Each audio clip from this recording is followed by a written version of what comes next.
você é aluno do 6º ano. Eu sou a professora de Ciências Leonora, estou com você hoje para mais uma aula de Ciências e estamos aí iniciando, dando continuidade aos nossos PET e hoje nós damos início ao PET 4 e o tema da aula de hoje é Constituição da Matéria.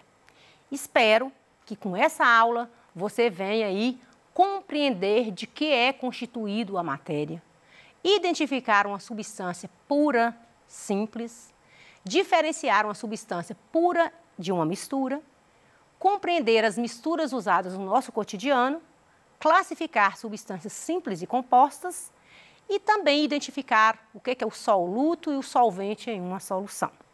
Então, a aula de hoje nós vamos abordar de que é feita a matéria. Nas semanas anteriores, eu conversei com você sobre matéria. Falamos que matéria é tudo aquilo que tem massa e que ocupa lugar no espaço. Então, nós falamos várias propriedades da matéria, mas hoje nós vamos abordar aí de que é constituído a matéria. Na verdade, a matéria é constituída por átomos. Então, são partículas muito pequenas, muito microscópicas, que você só consegue enxergar com microscópio. E os átomos, eles se agrupam para uns com os outros e vão formar aí as moléculas. Então, as moléculas é a menor porção formadora de uma substância.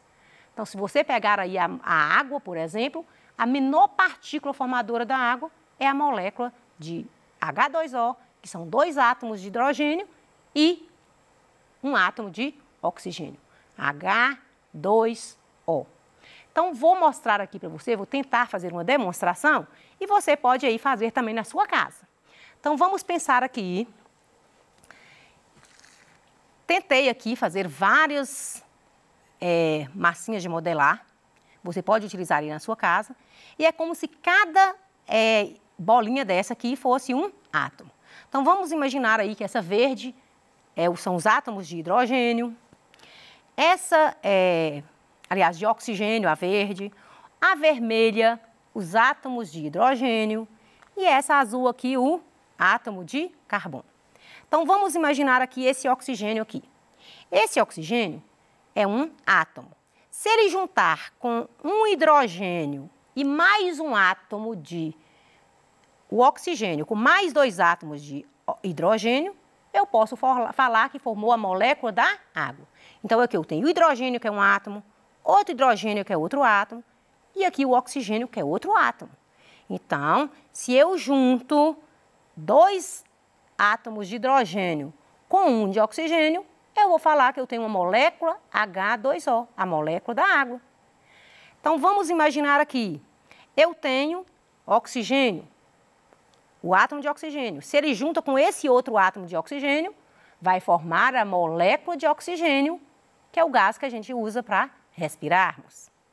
Então, imagina que eu tenho agora 3 átomos de oxigênio. Oxigênio, oxigênio, oxigênio. Eu juntei 3 átomos. Eu formei a molécula do gás ozônio. Então, você percebe, então, que a união dos átomos vão formar as moléculas. Vamos imaginar que eu estou aqui com esse átomo de carbono, esse azul, peguei mais 2 átomos de oxigênio. Eu vou formar CO2, quer dizer, 2 átomos de oxigênio com o carbono formou o gás carbônico, que é a menor porção formadora desse gás que nós utilizamos na nossa respiração. Então, é só uma demonstraçãozinha para você entender o que é átomo e o que é molécula. Agora, continuando aqui. Então, a matéria ela é constituída de átomos. Esses átomos se agrupam, formam as moléculas. E essas moléculas é que vai formar tudo que são as substâncias, a menor porção formadora de uma substância. Então, na verdade, as substâncias, seja a água, o ar, que é uma substância, a água é uma substância, tantas substâncias que a gente lida no dia a dia, eles têm a menor porção formadora, que é a molécula. A molécula, então, eu vou falar que é a menor parte formadora de uma substância. Essas moléculas, um copo com água tem trilhões de moléculas H2O. Ou seja, são muitas moléculas. Esse ar que você respira tem muitas bilhões, trilhões e trilhões de moléculas aí de gás carbônico, de oxigênio. Por quê? Porque essas moléculas, elas se agrupam para formar as substâncias. Agora, as substâncias, elas podem ser classificadas em substâncias simples e substâncias compostas. Quando é que essa substância eu vou falar que ela é simples? Vamos lá aqui de novo comigo a minha demonstração. Se eu tenho a substância constituída só por um tipo de átomo, eu vou falar que essa substância é uma substância simples. Por exemplo, aqui eu só tenho, para formar o gás oxigênio, eu tenho só oxigênio, só o átomo oxigênio. 2 aqui formaram uma substância simples. Se eu tenho o ozônio, 3 átomos de oxigênio, substância simples, porque só tem oxigênio, não tem outro elemento. Mas se eu pego aí o gás carbônico, CO2, eu já passo a ter uma substância composta. Porque eu tenho o oxigênio, mas eu tenho outro elemento diferente aqui, que é o carbono. Essa substância é uma substância composta. A água, por exemplo, é uma substância composta. Por quê? Porque eu tenho 2 átomos de hidrogênio com 1 átomo de oxigênio.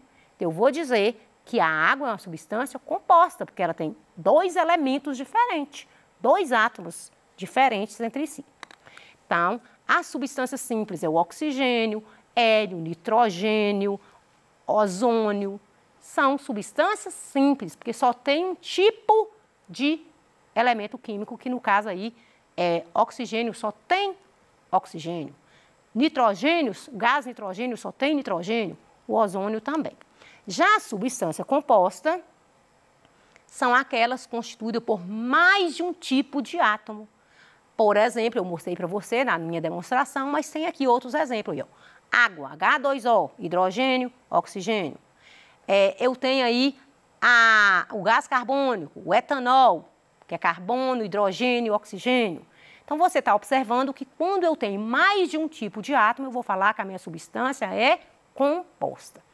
Não preocupe, porque essa matéria você vai ver no decorrer do 6º ano, você vai ver em outras séries posteriores, então você vai assimilando aos poucos, né, o seu entendimento, vai pesquisando e vai fazendo aí, vai pesquisando no seu livro de ciências, que você vai compreender detalhadamente aí sobre substância pura, sobre substância simples, substância composta.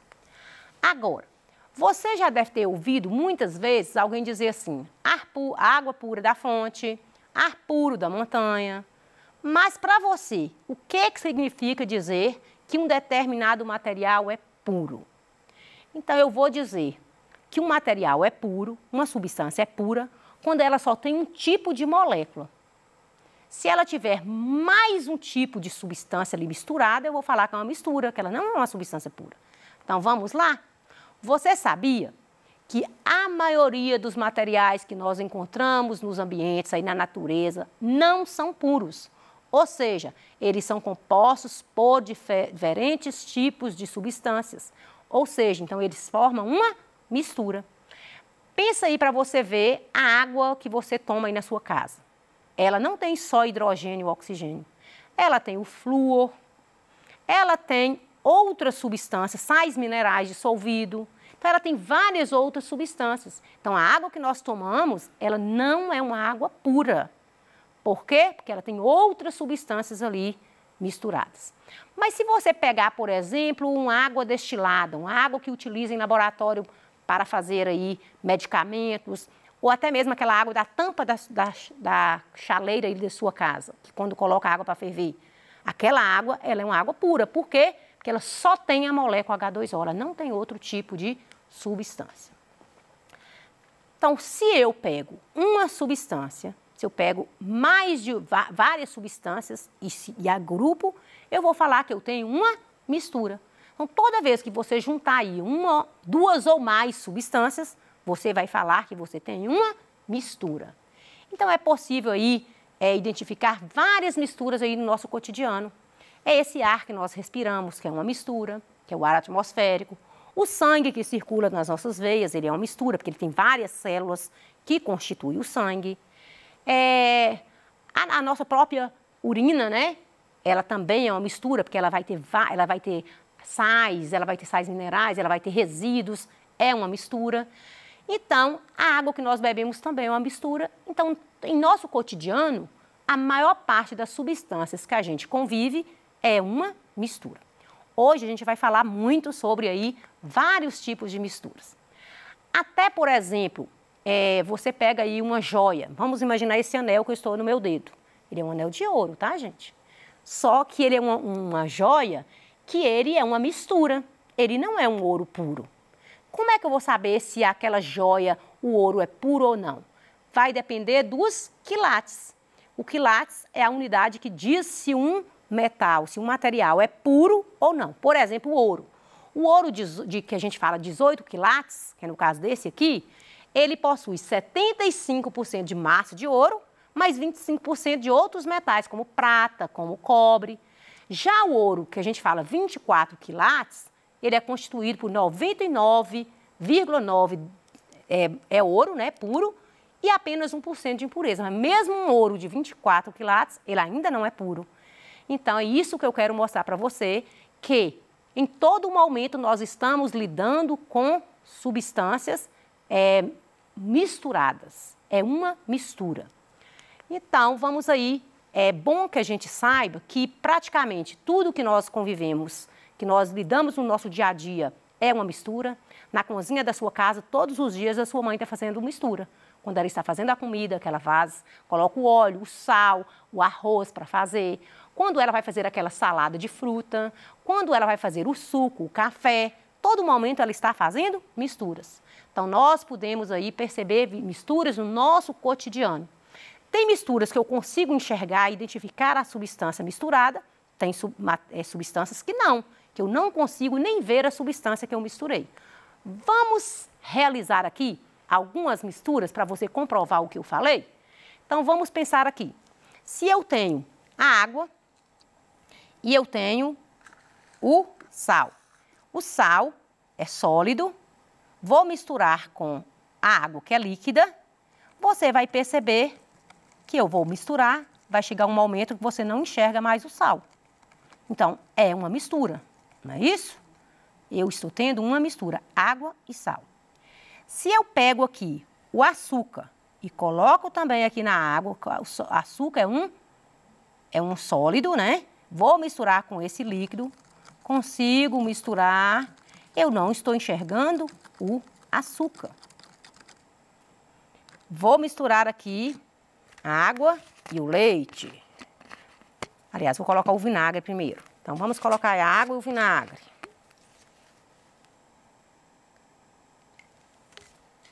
Você também, agora, você consegue identificar aí o vinagre e o que era água? Vamos pensar aqui na água e no óleo? Eu quero que você observe comigo água e sal. Você consegue identificar o sal? Água e açúcar. Você consegue identificar o açúcar? Água e vinagre. E você ainda tem água e óleo. Mas eu posso misturar também.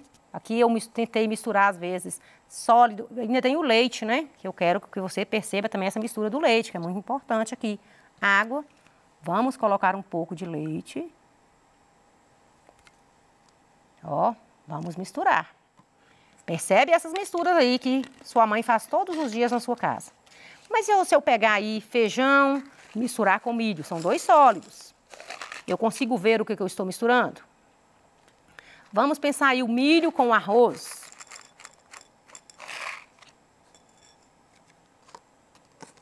Vamos pensar aqui o arroz e o feijão, que é uma mistura tão gostosa, né, que a gente come todos os dias na nossa casa.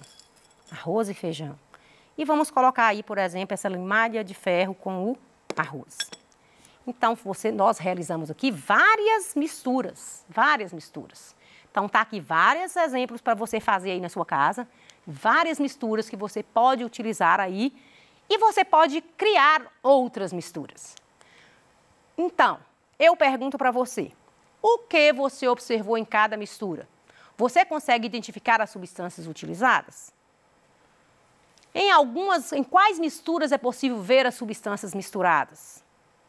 Faz aí na sua casa essas misturas e vai respondendo para você mesmo essas perguntas. Em quais misturas não é possível ver as substâncias que foram misturadas? Então, você percebeu que a água, aí, em quase todos os momentos nós usamos a água, não foi? Então, a água é considerado aí um líquido capaz de dissolver grande parte das substâncias. Então, por isso que eu vou falar que a água é um solvente. A água é considerada um solvente universal, porque ela dissolve a maior parte das substâncias que existem. Então, pensa aí comigo quando nós colocamos a água para dissolver o açúcar, água para dissolver o sal, água para dissolver o vinagre. Então, você percebe que a água, ela é um líquido, ela é um solvente, que ela tem a capacidade de dissolver grande parte de substâncias, concordam? Então, todos os materiais que dissolvem na água, nós chamamos de materiais solúveis em água, que é o sal, foi o açúcar, o próprio vinagre. Mas existem substâncias aí que nós utilizamos que não dissolvem na água. Exemplo, o que a gente percebeu aí foi o óleo. O óleo e a água, quero que você preste atenção aqui no óleo e na água, você percebe água e óleo. Então, você percebeu que o óleo não dissolveu na água. Então, o óleo é insolúvel na água, concordam? Então, a água dissolve tanto materiais sólidos como líquido. Então, eu vou conseguir dissolver aí o leite em pó na água, eu vou dissolver várias outras substâncias.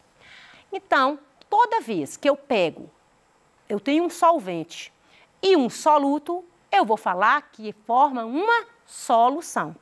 Vejamos aqui comigo várias soluções que nós fizemos aqui. Por exemplo, a água, quando eu misturei a água e o sal, então, a água e o açúcar, vou primeiro na água e no açúcar, então formou uma solução. Soluto, que é o açúcar, água solvente, formou uma solução. Quando eu peguei aqui o sal, que eu coloquei na água para dissolver na água, formou uma solução. Então, eu vou falar que uma solução, ela tem um nível de concentração. Vamos imaginar que eu vou colocar bastante sal aqui nesse copo com água. Vou colocar aí umas 3 colheres. Chega um momento, será que a água que eu tenho, eu vou conseguir dissolver todo esse sal? Não. Então, vai chegar um momento que eu vou dizer que essa solução é uma solução saturada. Por quê? Porque o meu solvente, que é a água, não foi suficiente para dissolver o soluto. Então, tem sal aqui no fundo do copo. A minha quantidade de solvente foi pequena em relação ao soluto. Então, eu vou falar que essa solução é uma solução saturada. Mas essa solução aqui do açúcar que eu dissolvi na água é uma solução insaturada. Por quê? Porque eu consegui dissolver todo o açúcar que eu coloquei, a água conseguiu dissolver todo o açúcar. Então, é uma solução insaturada. Solução saturada é quando fica parte de soluto no fundo do copo que não foi dissolvida. Então, continuando aqui a nossa aula, já coloquei aí para você, mas você vai fazer aí em sua casa, viu? Vai misturar aí sal e água, vai misturar sal e açúcar e vai colocar proporções diferentes para você identificar aí quando é que a solução é saturada e quando a solução é insaturada. Então, aí tá aí várias que eu dei aí, já fiz para você esses exemplos, né? Então, a solução a quantidade de sal do soluto, ela dissolveu com facilidade na água. Então, eu vou falar que é uma solução insaturada, porque eu conseguiu dissolver todo o açúcar ali presente. Já na solução B, que eu coloquei muito sal, a água não foi suficiente, o meu solvente foi pouco para aquela quantidade de soluto, que a gente vai falar que a solução é saturada. Vou deixar aqui para você algumas atividades, a gente retoma na aula que vem, da semana seguinte, nós vamos retomar esse assunto, porque nós vamos falar dos tipos de mistura. Está aqui algumas atividades para você fazer. Espero que você tenha gostado da aula. Te aguardo aí e até a próxima aula.